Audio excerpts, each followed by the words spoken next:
क्या आप जानते हैं भारत की प्राचीन कथाओं में कुछ ऐसे जीवों का जिक्र मिलता है जो न सिर्फ इंसानों से ज्यादा शक्तिशाली थे बल्कि देवताओं तक को चुनौती दे सकते थे। नाग, राक्षस, मकर, गरुड़ ये सिर्फ कहानियों के नाम नहीं हैं। ये वो प्राणी हैं जिन्होंने धरती, जल और आकाश तीनों लोकों पर अपना छाप छोड़ा। तो चलिए आज हम उतरते हैं भारतीय पौराणिक कथाओं के रहस्यमय जंगलों में, जहाँ हर छाया में छिपा है एक दैत्य, एक देव या एक प्राचीन रहस्य। और हाँ, इस वीडियो पे हम 1 के लाइक्स का टारगेट रख रहे हैं, बाकी आपकी मर्जी, आप तो दिलदार लोग हैं। तो चलो सीट बेल्ट बांध लो। फैक्ट 1, नाग आधे इंसान आधे सर्प। नागों की कहानियां सिर्फ रहस्य नहीं बल्कि डर और शक्ति का संग्रह है। ये ऐसे जीव थे जो आधे मानव और आधे सर्प के रूप में रहते थे। कहा जाता है नाग लोग धरती के नीचे एक अद्भुत सागर है जहाँ सोने के महल हैं और हजारों चमकते रत्नों से बना सिंहासन। लेकिन सावधान, इनसे पंगा लेना मतलब मौत को बुलाना, क्योंकि नागराज तक्षक ने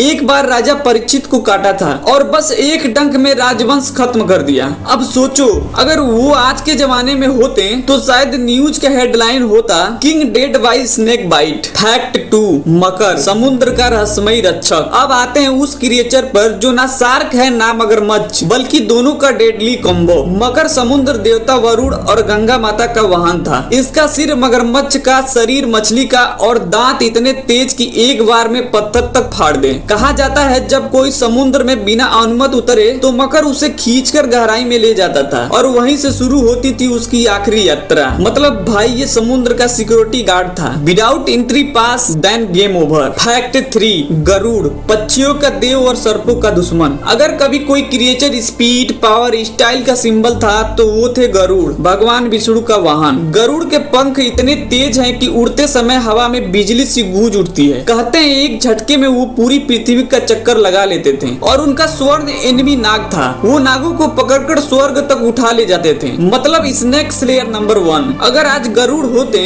तो नेटफ्लिक्स सीरीज का नाम होता cobra vs Garuda the final battle. Fact 4, Matsya अवतार भगवान विष्णु का पहला रूप। जब धरती पर महाप्रलय आया और सब कुछ पानी में डूब गया तब भगवान विष्णु ने मत्स्य अवतार लिया। आधा मानव आधा मछली। उन्होंने राजा सत्यव्रत यानी मनु को बचाया और पूरी मानव सभ्यता को एक नई शुरुआत दी। इस कहानी का मतलब सिर्फ धार्मिक नहीं वैज्ञानिक भी है कि जीवन की शुरुआत पानी से हुई थी। मतलब भगवान ने लिटरली सीन में कहा इवोल्यूशन शुरू। फैक्ट 5, अही विनाश का सर्प। अब आते हैं उस सर्प पर जो सिर्फ एक जीव नहीं बल्कि एक इल्यूमिनेट फोर्स था। अही कहा जाता है अही इतना विशाल था कि वो बादलों और बिजली को निगल सकता था। इंद्रदेव ने जब उससे युद्ध किया तो आकाश हिल उठा, गर्जना गूंजने लगी और बारिश शुरू हो गई। कई लोग कहते हैं अही असल में स्ट्रोम का प्रतीक था, पर भाई इमेजिन करो अगर तूफान को भी कोई नाम देना हो तो वो होगा अही मोड ऑन। फैक्ट 6, राक्षस इंसान के डर का असली रूप। राक्षसों का नाम सुनते ही याद आता है लंका का राजा रावण या फिर उसके भाई कुंभकर्ण। लेकिन असल में राक्षस हर वो प्राणी था जिसने धर्म का रास्ता छोड़ा। उनके पास अलौकिक शक्ति थी और कुछ तो मनुष्यों की आत्मा तक निगल लेते थे। कहा जाता है कुछ राक्षस हिमालय की गुफाओं में आज भी बंद है और वो दिन आने का इंतजार कर रहे हैं जब फिर से युद्ध होगा।